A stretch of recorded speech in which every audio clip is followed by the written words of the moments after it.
faire nommer des agents d'infiltration. C'est documenté. J'ai eu la chance de parler avec une dizaine d'ex-agents de la GRC qui ont été d'ailleurs actifs lors des années 60-70, qui aujourd'hui ont 75 ans, qui m'ont parlé justement de leur terrain de chasse de l'époque.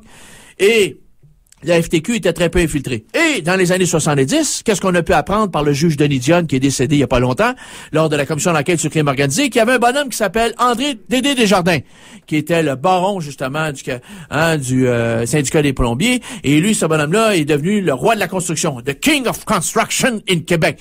Et il y a eu un saccage à la baie James en 74. Dans les chantiers de la baie James, on a rentré des bulldozers là-dedans, on a tout salopé le chantier de construction, et ça l'a amené la commission d'enquête Clich. Ah! Et là, on a vu, en fin de compte, la promiscuité de notre ami André Dédé Desjardins avec les gens du crime organisé. Ah ben oui. Avec des individus assez louches, comme entre autres choses, Nicolas Diorio, un des lieutenants de M. Cotroni. Comme entre autres, William Aubron, qui était le grand argentier de Cotroni. Hein? Le baron de la viande avariée. Le baron de la viande avariée qui avait eu tous les contrats des pavillons de restauration à Terre des Hommes dans les années 60. 67, à partir de l'inauguration de l'exposition universelle. William Aubron, il y avait toutes des concessions là-bas, puis il alimentait ça avec sa viande avariée à tabac. Ce qui nous a donné d'ailleurs la fameuse commission d'enquête du crime organisé où on a vu justement des épisodes où il y avait des barons de la viande avariée qui venaient expliquer comment est-ce qu'ils s'y prenaient en fin de compte pour mettre encore plus de produits toxiques dans la saucisse hot dog ou dans la viande qu'on mangeait, sur les étals des épiceries, etc. Alors de la marde, on a tout mangé, mais à notre insu, on n'est pas mort, mais regardez ce qu'on a là aujourd'hui. Ben, t'étais pas né à l'époque, donc t'es pas concerné peut-être. Mais ton père en a mangé. Fais attention, regarde-toi dans le miroir ce soir. Peut-être qu'à un moment donné, ton oreille va commencer à être un peu plus basse que l'autre, à s'affaisser. C'est un retardement, ces choses-là, hein. Donc, chers auditeurs, chères auditrices, est-ce que l'histoire se répète ou elle bégait? Aujourd'hui, on se rend compte qu'Anthony Arcusseau a raflé un des plus gros contrats des compteurs d'eau. 355 millions de dollars. Ah, chers auditeurs, qu'est-ce qu'on apprend? Selon des spécialistes, on apprend que le même type de compteur, presque identique à vrai dire, pour une installation similaire qui aurait lieu à Toronto, et pour une quantité beaucoup plus grande, ici on parle de 32 000 compteurs d'eau qu'on va mettre dans le secteur commercial, industriel, institutionnel, et ça va nous coûter 355 millions de dollars. Au total, au finish, pour tout payer la structure, pour payer tout ça, on donne le contrat à la société Génio, qui est un consortium où on retrouve Desso et on retrouve la compagnie de monsieur, notre ami Anthony Arcusseau, Simard Baudry, c'est un consortium, et on retrouve sur, justement, la firme Desso comme vice-président, l'ancien numéro 2 du maire Gérald Tremblay, on retrouve monsieur Frank Zampino, l'ancien maire de Saint-Léonard, qui a avoué candidement avoir été séjourné lorsqu'il y avait la soumission des contrats pour, justement, l'octroi de ces compteurs d'eau en soumission. Il a été séjourné sur le bateau, le yacht de Touch.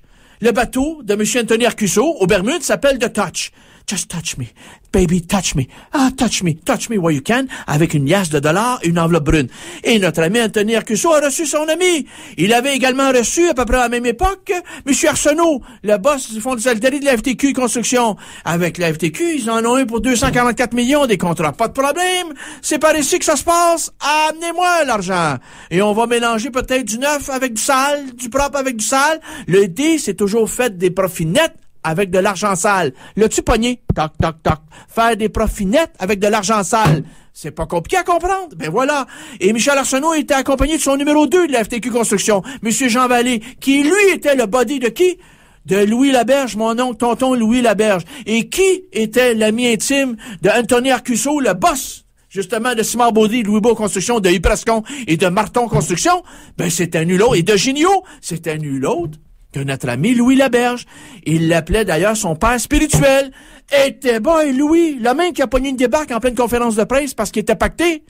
La chaise en renversée qui s'est ramassé cul par-dessus la tête. Il aurait dû rester couché, il était fatigué le plus longtemps possible.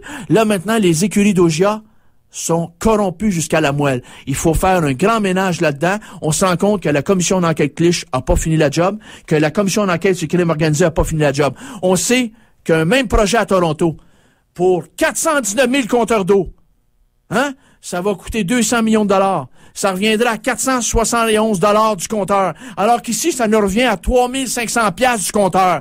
Êtes-vous capable de m'expliquer comment ça se fait? Comment cela se fait-il?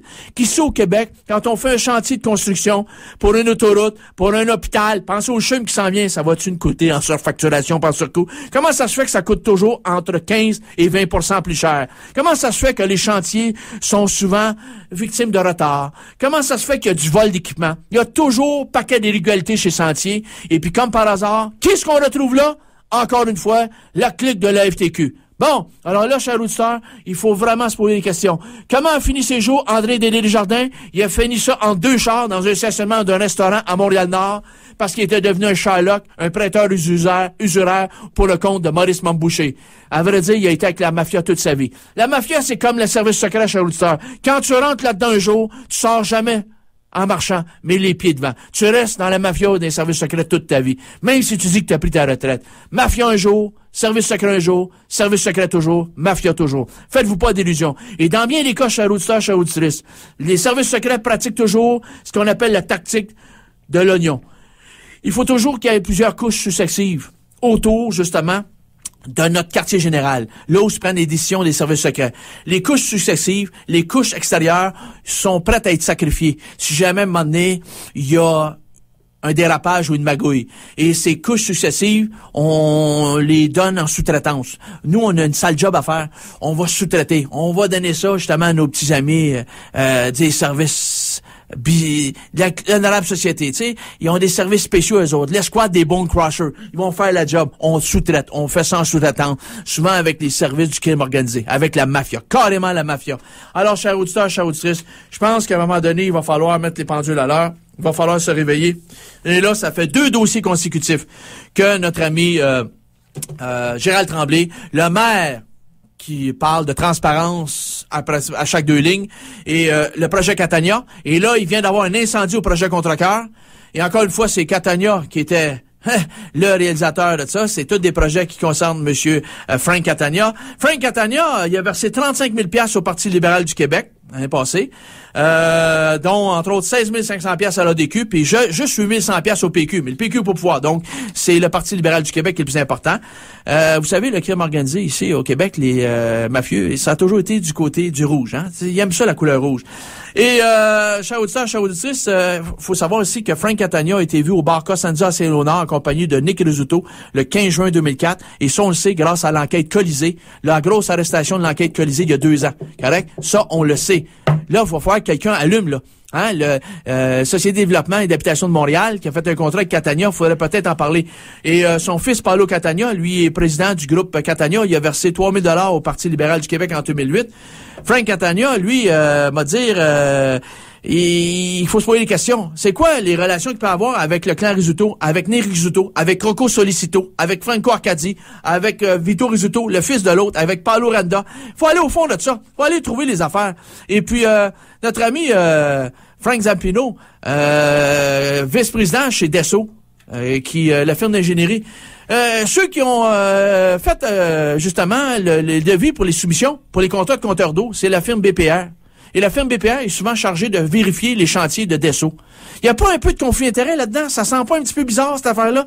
Il faut se poser des questions. Hein? Les projets des compteurs d'eau, qu'est-ce qu'on trouvait encore là-dessus? On trouvait Catania par Arcuso, il était ses missionnaires. Qui a raflé la mise? Monsieur Arcuso. On sait très bien qu'il y avait des gens aussi près de Power Corporation qui voulaient remplir aussi le contrat des compteurs d'eau. Alors, on verra justement si on va rouvrir tout ce dossier, si on voit s'il y a des irrégularités. Peut-être qu'on va trouver que les gens de M. Paul Desmarais avec la Lyonnaise des Eaux, peut-être qu'eux autres pourraient faire le meilleur job, mais tant mieux. Alors, on sait très bien qu'il y a une entente secrète entre Radio-Canada et Power Corporation. Est-ce que c'est pour ça que l'enquêteur de Radio-Canada, ça c'est un complot, Alain Gravel de Radio-Canada a fait un si bon journaliste d'enquête, mais non, faut pas virer fou. Donc, j'ai pas fini de parler de ce dossier-là, chers auditeurs, je reviendrai, mais là, vraiment, là, il faut que quelqu'un se réveille, ça n'a pas de sacrifice de bon sens. Hey! On est rendu à la fin, les documentaires qu'on peut voir dans les prochains jours. Ce soir, à grand reportage, les enfants soldats dans le monde, à RDI à 20h. Mercredi, à grand reportage, le rêve chinois, le rêve économique chinois, l'envers du rêve économique à RDI à 20h. Jeudi, à Documentaire Monde, les acteurs américains contre la guerre en Irak, à Télé-Québec, à 22h50. Et vendredi, à Zone Doc, de